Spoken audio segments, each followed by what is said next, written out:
देश के सबसे बड़े रियल एस्टेट बाजार में एक बड़ा बदलाव होने वाला है। महाराष्ट्र सरकार राज्य में रियल एस्टेट रेगुलेटर बनाकर बिल्डरों पर यहां शिकंजा कसने की तैयारी में है। महाराष्ट्र देश का पहला राज्य होगा जहां रियल एस्टेट सेक्टर के लिए रेगुलेटर बनाया जाएगा। रेगुलेटर बनने के बाद हाउसिंग रेगुलेटर प्रोजेक्ट समय पर पूरा न कर पाने वाले बिल्डरों पर जुर्माना भी लगा सकेगा। प्रोजेक्ट में देरी से ग्राहक को होने वाले घाटे की भरपाई कराने में भी इसमें सहूलियतें दी गई हैं। इसके अलावा ग्राहक प्रोजेक्ट में कंसल्टेंट और कंस्ट्रक्टर नियुक्त करने पर भी भागीदारी निभा सकते हैं। तो इन सब चीजों पर आज हम करेंगे बातें। रियल एस्टेट रेगुलेटर बनने के बाद घर खरीदारों को कितनी ताकत मिलेगी और रियल एस्टेट सेक्टर में कितने बड़े बदलाव होंगे, और इस पर चर्चा करने के लिए आज हमारे साथ मौजूद है महाराष्ट्र के आवास मंत्री सचिन अहिर, ऑर्बिट कॉर्पोरेशन के सीएमडी पूजित अग्रवाल और कंज्यूमर मामलों के जानकार उदय वावेकर। पहला आपके पास आएंगे सचिन, आपने ये बिल तैयार कर लिया है, कुल 26 बदलाव किए गए इसे फाइनल करने के पहले। तो अब इतना ये जो बिल तैयार हो गया इतने सारे बदलावों के बाद आपको लगता है कि ये जिस तरह के रेगुलेटर की रियल एस्टेट सेक्टर को दरकार थी वो उसे मिलने जा रहा है और महाराष्ट्र इसमें पहला राज्य बनेगा? जरूर ये पहला राज्य बनेगा, और इसके पहले भी महाराष्ट्र राज्य ये एक ही राज्य था जिसने 1963 साल में तब के मंत्री आदरणीय होमी तलेर खान जी ने इस बिल को पारित करने का काम किया था। और उसके बाद 50 साल के इस पूरे दौर में ये एकमेव राज्य है जिसने इस रेगुलेटरी अथॉरिटी का और नियामक प्राधिकरण का निर्माण करने का काम किया है। और ये चीज क्यों हुई? क्योंकि बड़े पैमाने के ऊपर जो शिकायतें राज्य सरकार के पास आती थी, बहुत स्तर के ऊपर इसका निर्णय कंज्यूमर कोर्ट या सिविल कोर्ट में सालों साल पेंडिंग रहता था और फिर भी उसमें कोई निर्णय नहीं होता था। इसलिए मोफा कायदा जो बहुत मजबूत था उसको और हमने हाथ देने का काम किया है और प्राधिकरण निर्माण कर इसकी इम्प्लीमेंटेशन की भी बात हमने इस कायदे के तहत करने का प्रयास किया है। उदय जी, यहां मैं आपके पास आऊंगा। सचिन जी ने कहा कि नई ताकत देने की कोशिश की गई इस बिल को, तो आपको क्या लगता है कंज्यूमर के लिहाज से ये वो सशक्त तलवार बन के आ रही जिससे उसकी रक्षा भी हो पाएगी? भाई, तलवार जब बनेगी जब काट सकती है। इन्होंने अभी तक इसका एग्जीक्यूशन जो है अथॉरिटी, जैसे कंज्यूमर कोर्ट के अंदर अभी सचिन जी ने कहा थोड़ा समय जरूर लगता है, मगर एग्जीक्यूशन यानी इम्प्लीमेंटेशन ऑफ ऑर्डर के लिए आप बिल्डर को अंदर भेज सकते हैं। कंज्यूमर कोर्ट का जो जज है, प्रेसिडेंट है, वो जज बनता है। तो एग्जीक्यूशन का क्या प्रावधान है अभी तक क्लियर नहीं किया। क्या अथॉरिटी अपने जो ट्रिब्यूनल है उसको पूरी पावर देगी क्रिमिनल कोर्ट की, जहां 3 साल के लिए और 10 लाख जुर्माना करके बिल्डर को डायरेक्टली जेल में भेजा जाए, या फिर क्रिमिनल कोर्ट में लाइन लगानी पड़ेगी? ये पहला सवाल है। दूसरी, कई जो डेफिनेशन मोफा में अच्छी थी इसको थोड़ा सा वीक बनाया गया, ऐसा मेरा कहना है। खास करके डेफिनेशन जो है ये कन्वेंस की, जहां प्रोजेक्ट पूरा नहीं होता है, इनका जो प्रावधान है 19(2) जो प्रोजेक्ट है, जो प्रोजेक्ट अगर कंप्लीट नहीं हुआ है तो सिर्फ स्ट्रक्चर का कन्वेंस करेंगे। ये गलत है। अगर एक आधा बिल्डर बिल्डिंग बनाते जाता है, 10 बिल्डिंग बनाता है, एक बिल्डिंग लेके उसकी ओसी पूरी करता है, तो बिल्डिंग के स्ट्रक्चर के साथ साथ उसकी कंपाउंड वॉल भी पूरी होती है, लैंड भी पूरी होती है। तो फिर आप प्रोपोर्शनेट लैंड का यानी जमीन का और बिल्डिंग का अपरेंट लैंड का कन्वेंस क्यों नहीं देते? क्या 100 साल बिल्डिंग बनाते बैठेंगे? तो अहिर जी, काफी सारे प्रश्न इसमें, और जैसा पहला प्रश्न यहाँ पर वावेकर जी ने उठाया कि क्या वो ताकत जो एक सिविल कोर्ट के पास होती है, क्रिमिनल कोर्ट के पास होती है, आपने सजा सुना दी, आपने जुर्माना भी लगा दिया, लेकिन उसकी प्रोसीडिंग्स करने का यहाँ पर अधिकार होगा? इम्प्लीमेंटेशन और एग्जीक्यूशन नहीं, हमने ये स्पष्ट कहा है जी। हेलो जी, नहीं, हमने ये स्पष्ट कहा है कि इसकी इम्प्लीमेंटेशन जरूर होगी। आपने देखा होगा कि मोफा के कायदे के तहत कितने लोगों के ऊपर शिक्षा हुई, कितने डेवलपर्स इसमें क्रिमिनल प्रोसीडिंग में चले गए। अगर हम पूरे इतने 50 सालों में अगर हम देखें तो एक भी एक्विजिशन उसमें हमको देखने को नहीं मिला। सचिन भाऊ, आप गलत है। कंज्यूमर कोर्ट ने 5 बिल्डर को अंदर भेजा है। कंज्यूमर कोर्ट ने भेजा है धारा 27 के अंदर, उनको पावर दिया है मेट्रोपॉलिटन मजिस्ट्रेट का। नहीं, इसीलिए हमने इसमें एक या प्राधान्य ये किया है कि जो हमने एपिलेट नियामक जो प्राधिकरण किया और जो एपिलेट प्राधिकरण किया है, तो नियामक प्राधिकरण ये प्रिंसिपल सेक्रेटरी के लेवल के ऊपर करके उसको 3 महीने के अंदर वो डिसीजन लेना चाहिए, ऐसे प्राधान्य करने का काम किया है। उसके बाद उसके वो अपील कर सकता है, कंज्यूमर भी कर सकता है, डेवलपर भी कर सकता है, क्योंकि उसको नेचुरल प्रिंसिपल जस्टिस मिलना चाहिए। उसके तहत हमने अपील प्राधिकरण करने, अपील न्यायीकरण बनाने का काम हमने किया है, जिसको हमने सिविल कोर्ट के राइट्स दिए, और जो रिटायर्ड जज जो हाई कोर्ट का हो या प्रेसिडेंट हाई कोर्ट का जज हो, उसको इस कमेटी का चेयरमैन बनाकर हमने ये भूमिका ली है कि विद इन 3 मंथ्स वो उसमें उसका डिसीजन ले सकते हैं, और उसको सिविल कोर्ट्स के राइट देने का काम किया गया है।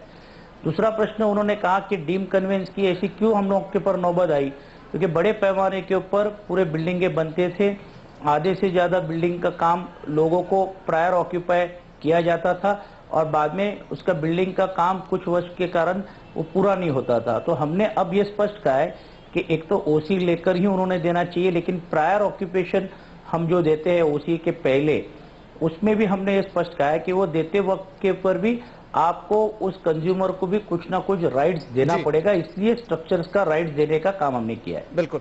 सचिन भाई, यहाँ पर अब हम पुजित के पास आएंगे। पुजित, ये हमने काफी सारी बातें सुनी और ये हम चर्चा आगे भी करेंगे, लेकिन मैं आपसे जानना चाहता हूँ डेवलपर कम्युनिटी इस पूरे जो अब ये रेगुलेटर अथॉरिटी बनने जा रही है, इसको किस तरीके से ले रही, क्योंकि अब इसमें काफी कड़ी शर्तें भी आ गई है, मसलन 3 साल की सजा और जुर्माना जो 1 करोड़ तक जा सकता है।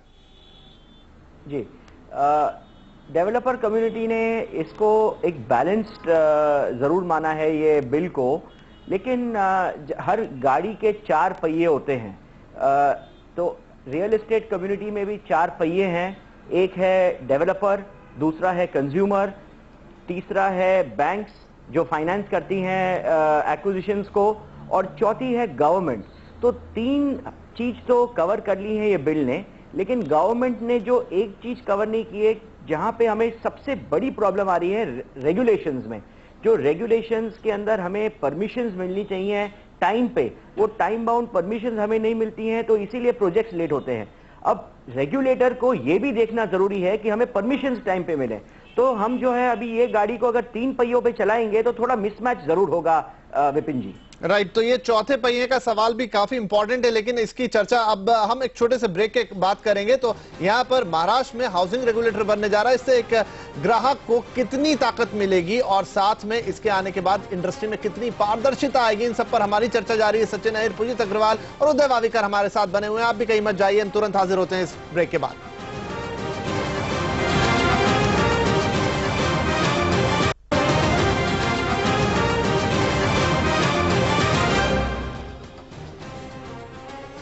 आप देख रहे हैं हमारी खास पेशकश, जिसमें हम बात कर रहे हैं कि महाराष्ट्र में बनने जा रहा है देश का पहला रियल एस्टेट रेगुलेटर। कितनी ताकत मिलेगी इससे एक आम ग्राहक को, और क्या रियल एस्टेट सेक्टर में जहां पर लंबे अरसे से एक रेगुलेटर की मांग चल रही थी वो पूरी होगी, और कितनी पारदर्शिता आएगी इस बाजार में। हमारे साथ आवास मंत्री सचिन अहिर, ऑर्किड कॉर्प के पुजित अग्रवाल और उदय वावीकर साहब तीनों बने हुए। सचिन, एक बार फिर आपके पास आएंगे। जो हम चर्चा पहले कर रहे थे कि इसमें कई नए प्रावधान, आपने करीब 26 बड़े बदलाव किए हैं, जिसमें पहले ये प्रावधान नहीं था कि आप सजा भी सुनाएंगे 3 साल की, और साथ में इस तरह के प्रावधान की अगर किसी ने वक्त पर डिलीवरी नहीं दी घर की तो उस पर सिर्फ 15% पैसे जोड़कर वापस करने का था, लेकिन आप कह रहे हैं जुर्माना भी लगेगा। तो ऐसे और कौन से आपने इसमें सशक्त कदम उठाए हैं जिससे वाकई में ग्राहक को उसका हक मिल सकेगा?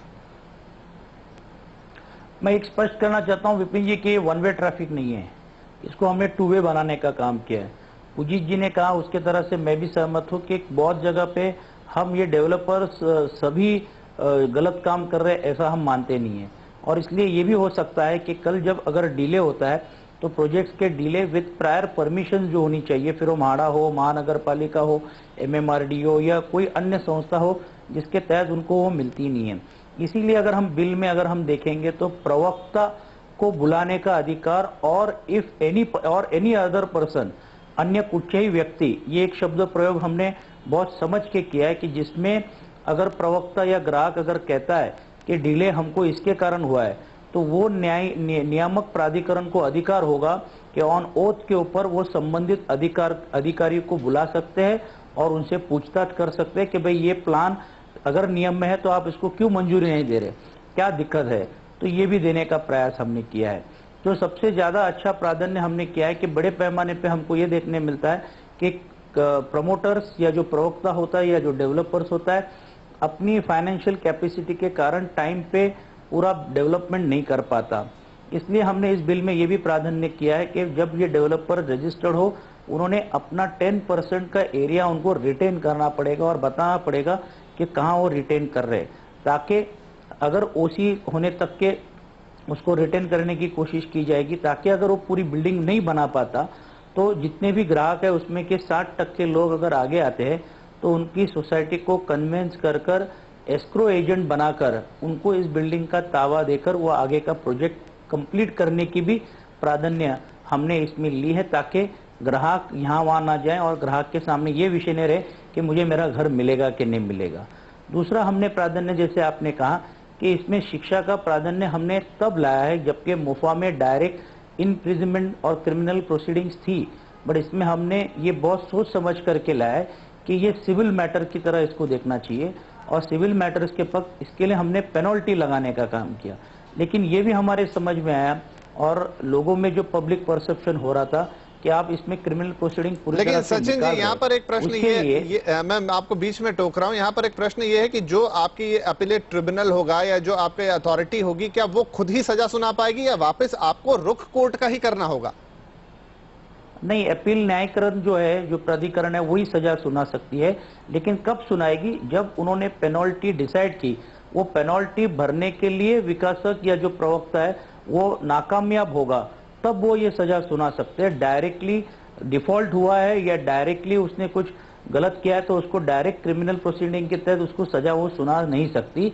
पेनल्टी के ऊपर ही उसको अधिकार दिया है। उदय जी, यहाँ पर आपके पास आएंगे कि जैसा सचिन जी कह रहे हैं कि आप सीधे तौर पे नहीं सजा सुना पाएंगे, तो क्या इससे पावर कुछ कमजोर होगी? पावर बिल्कुल कम हो गई, क्योंकि बिल्डरों को सजा सुनाने के बाद भी अगर उन्होंने कंप्लाई नहीं किया उसे, तो उसको क्या, उसको क्रिमिनल कोर्ट में घसीटना पड़ेगा। कंज्यूमर में आज पावर दी है धारा 27 के अंदर कि कंज्यूमर कोर्ट का प्रेसिडेंट खुद ही मेट्रोपॉलिटन मैजिस्ट्रेट बनके उसको डायरेक्टली ट्रायल चला के 1 साल के अंदर, मैक्सिमम 1 साल के अंदर वो 3 साल की सजा पाता है, जेल में, सेंट्रल जेल में डायरेक्ट जाता है। ऐसी पावर ये ट्रिब्यूनल को, अथॉरिटी को देनी चाहिए।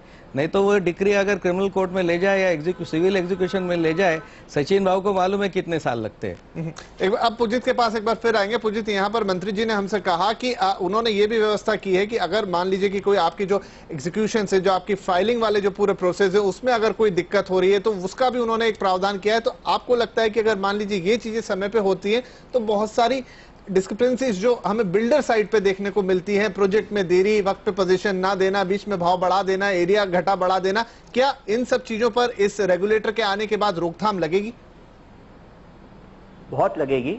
ये जो बिल है इससे एक भय पैदा हो जाएगा। जो एरेंट डेवलपर्स हैं, जो सोचते हैं कि हम कंज्यूमर्स को उनके आंख में धूल झोंक दें और कुछ और बताएं, कुछ और बेचें और कुछ और डिलीवर करें, तो जिनके ये इंटेंशंस हैं उनके लिए ये बहुत बढ़िया बिल है। क्योंकि जो भी डेवलपर्स गलत काम करना चाहेंगे उनके पास सबसे पहले उनको उनकी जमीन उनसे जो है छीनी जाएगी।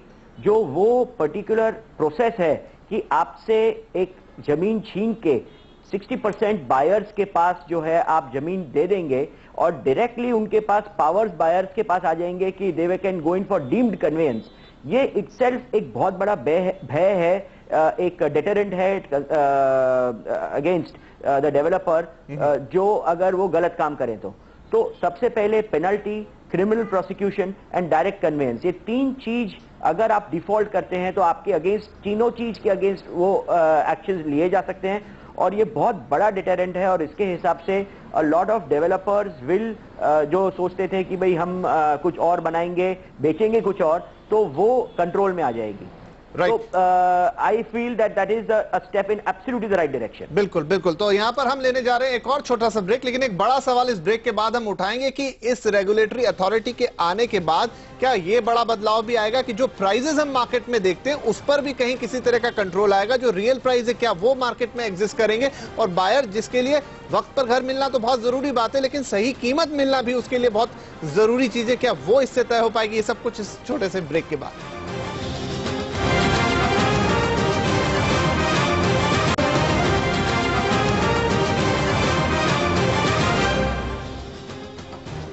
बात कर रहे हैं महाराष्ट्र में आने वाले देश के पहले रियल एस्टेट रेगुलेटर की, जहां पर घर खरीदार को मिलेगी नई ताकत। सचिन जी, अब आपसे एक बड़ा महत्वपूर्ण ये रेगुलेटर ये सुनिश्चित करेगा कि ग्राहक के साथ कोई अन्याय ना हो, उसे वक्त पे घर मिले और अगर बिल्डर कुछ गड़बड़ी करता है तो वहां जुर्माना हो। लेकिन एक जो बड़ा सवाल है कि क्या इस पूरी कवायद से जो प्राइजेस हम देखते हैं कि मुंबई के मार्केट में बहुत ऊपर चले गए हैं, क्या उसमें कहीं किसी तरह का एक जो ओरिजिनलिटी है वो हमको आती हुई मिलेगी? क्या ग्राहक को वाजिब दाम दिलाने में भी ये रेगुलेटर कोई मदद कर पाएगा?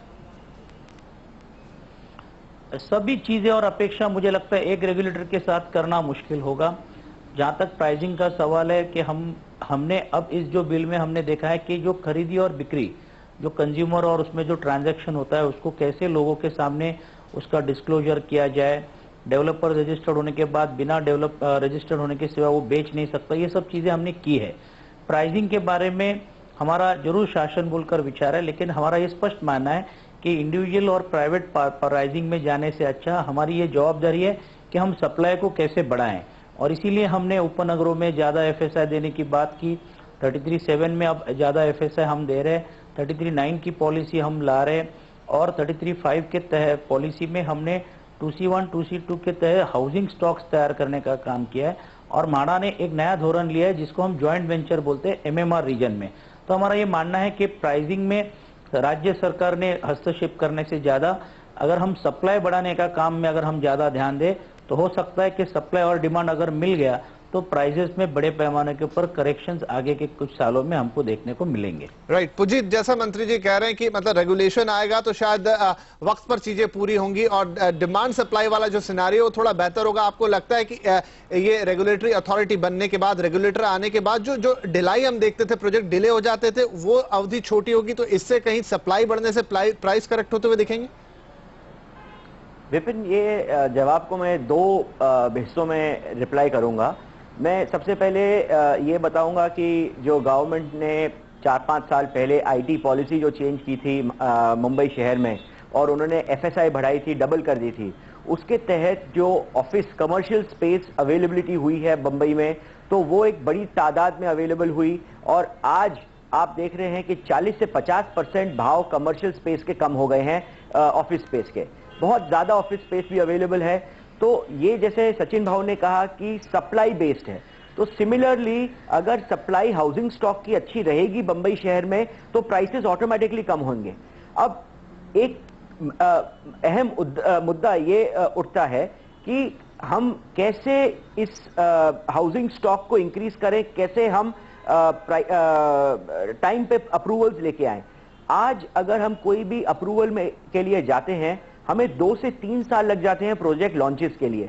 काफी जगह दिया है कि 60 दिन में आपको अप्रूवल्स दे देंगे, 105 दिन में अप्रूवल्स दे देंगे, एनवायरमेंटल क्लियरेंसेस इतने टाइम में दे देंगे, पर हर चीज में कोई रीजन के चलते डिलेज होती जाती हैं। अप्रूवल्स को 2 से 3 साल लगते हैं। तो जिस दिन हमें यह लगेगा कि 6 महीने में अप्रूवल्स पूरी प्रोजेक्ट की आ रही हैं और फटाफट प्रोजेक्ट लॉन्चेस हो रहे हैं, उस टाइम हाउसिंग स्टॉक बढ़ेगा और प्राइसेस जरूर नीचे आएंगी। तो जैसे सचिन भाऊ बता रहे हैं नेक्स्ट फ्यू इयर्स में we will be able to achieve that. मैं उसी पॉजिटिव नोट पे बोलना चाहूंगा, यस सर्टेनली सप्लाई जिस दिन ज्यादा इंक्रीज होगी, जिस दिन परमिशन फटाफट मिलेंगे, प्राइसेस जरूर 20 से 30-40% कम होंगे। सप्लाई का यहाँ मामला है। बिल्कुल उदय जी, आपके पास एक लास्ट कमेंट के लिए आऊंगा कि कंज्यूमर फोरम अभी तक उपलब्ध था, मोफा और ये तमाम चीजें, आपको लगता है कि जब रेगुलेटर आ जाएगा तो कंज्यूमर फोरम और इन तमाम चीजों से ज्यादा बेहतर रोल प्ले कर सकेगा और एक ग्राहक के हक में होगा? बहुत सारी प्रावधान है अच्छी है कि जो बड़ी अच्छी है, जैसे 5 साल तक बिल्डर मरम्मत करना चाहिए, मगर एक कंफ्यूजन कंज्यूमर फोरम का जो इफेक्टिविटी है वो अभी भी रहेगा। रेगुलेटरी अथॉरिटी ने रूल्स जो किए मोफा के तहत किए उसके लिए रहेगा, क्योंकि वहां पे डायरेक्ट आप बिल्डर को जेल में भेज सकते। दूसरी बात यह है कि अभी भी पार्किंग में कंफ्यूजन है। मैं सचिन भाव को यही पूछना चाहूंगा कि आप कह रहे हैं कि गार्डन में पार्किंग नहीं कर सकते, ओपन स्पेस का पार्किंग के बारे में क्लियर कट नहीं कहा है, क्योंकि हमारा ये सजेशन है आपको पार्किंग के बारे में कि अथॉरिटी का अप्रूवल लेना चाहिए बिल्डर ने पार्किंग के लिए। पहले मोफा में था कि एफएसआई है तो ही पार्किंग बेच सकते, ओपन स्पेस नहीं बेच सकते। ये सुप्रीम कोर्ट ने पंचाली कोऑपरेटिव में डिसाइड किया। उस प्रिंसिपल को लेके अगर अप्रूवल आप अथॉरिटी के हाथ में दे पार्किंग का कि एफएसआई यूज किया तो ही पार्किंग बेच सकते हैं, नहीं तो ओपन स्पेस बेची जा रही है और आप अलाउ कर रहे हैं कि सचिन जी अच्छा कहा कि एग्रीमेंट में उससे प्राइस देनी चाहिए, मगर क्या ओपन स्पेस बेच सकेगा कि ओनली बिल्डअप करने के बाद? संक्षेप में ये इस पार्किंग के बारे में जवाब आपसे। नहीं, पार्किंग के बारे में हमने हमारा एक बहुत स्पष्ट धोरण था कि फ्री ऑफ एफएसआई की जो पार्किंग होती है वो नहीं बेच पाते, बहुत लेकिन बढ़िया। जो पार्किंग कंस्ट्रक्ट होती है, जो पार्किंग कंस्ट्रक्ट होती है, उसके लिए हम लोग ने वो एरिया हमने पूरा ओपन रखा है, क्योंकि कंस्ट्रक्शन कॉस्ट अगर होती है तो वो बायर और कंज्यूमर का एक अंदरूनी एग्रीमेंट होना जरूरी है। और अगर कंज्यूमर कहता है कि नहीं मुझे इसकी जरूरत नहीं है, मैं नहीं देना चाहता हूं, that is that. But when it comes to free parking, yes we are very much clear. रहा सवाल दूसरा, उन्होंने जिस तरह से कहा कि हमने मोफा के तहत जो कायदे में आज भी जो कोर्ट केसेस या जो भी कुछ चल रहा है, वो प्रोसीडिंग्स अपने स्तर के ऊपर आज भी वो चल सकते हैं। कंज्यूमर फोरम हो, वो यहाँ आके इस अथॉरिटी में भी अपनी बात रख सकता है। जो सिविल कोर्ट्स में जो एडवोकेट्स है जो अपने रिप्रेजेंटेशन करते हैं, वो इस अपील कोर्ट में भी आकर कर सकते हैं। हमारा यही मकसद है कि ये पीरियड शॉर्ट करके जस्टिस लोगों को टाइमली डिलीवर करने का मकसद इस पूरे बिल के पीछे। और जैसे उन्होंने कहा कि 5 साल की जब हमने बात की, उसके बाद भी हम लोगों ने बहुत सारे ऐसे प्राधान्य लाए जो कंज्यूमर के हित में इतने सालों में जो हमको सोचना था, वो सबका समावेश करने की कोशिश इस बिल में की है। जी सचिन जी, बिल्कुल, और हम भी इस बिल का स्वागत करते हैं। वाकई कुछ तो बदलाव लाने की ताकत है, और ऐसे ही बदलाव की शायद शुरुआत होती है कि जो महाराष्ट्र इस पहला राज्य बनेगा देश के अंदर जहां पर रियल एस्टेट रेगुलेटर आएगा, और हम उम्मीद करते हैं कि बाकी राज्य भी इसका अनुसरण करेंगे। लेकिन एक निवेदन आपसे भी कि इस कार्यक्रम के तहत जो भी सुझाव यहां पर आ रहे हैं, जो भी लग रहा है कि हाँ इससे और बेहतर इस बिल को बनाया जा सकता है, उम्मीद करेंगे कि आप इन सुझावों पर भी ध्यान देंगे। जरूर, हम रूल्स में भी इसका हमने जैसे कहा है कि इसके रूल्स फ्रेम होना बाकी है। कुछ अगर उसमें और भी चीजें अगर रही होगी तो उसको रूल्स में भी लाने का प्रयास किया जाएगा। और आपने देखा होगा कि पहले बार ऐसा हो रहा है कि जॉइंट सेलेक्ट कमेटी में इसको हमने मंजूर करने का काम किया, जिसमें सभी विपक्ष के लोग, सभी सत्ताधारी लोग, सभी कंज्यूमर और कुल मिला के 4,500 सजेशन और ऑब्जेक्शन को हमने पढ़कर सुनकर डेवलपर्स के क्रेडाई संस्था को और फेडरेशन को और सभी संस्था को विश्वास में लेकर लाने का। जी बिल्कुल, और इसी के साथ अब उम्मीद करेंगे कि आपका यह प्रयास बिल्कुल सफल हो और महाराष्ट्र में यहां पर एक उदाहरण साबित हो जहां पर ग्राहकों को रियल एस्टेट बाजार में मिले और एक रेगुलेटर आए जो इस पूरे मार्केट को अच्छी तरह से रेगुलेट करे और एक उदाहरण के तौर पे इसे पेश करे। हमारे सभी मेहमानों का इस कार्यक्रम में शामिल होने के लिए बहुत बहुत शुक्रिया, और आपसे भी लेते हैं विदा। CNBC आवाज पर बने रहिए हमारे साथ।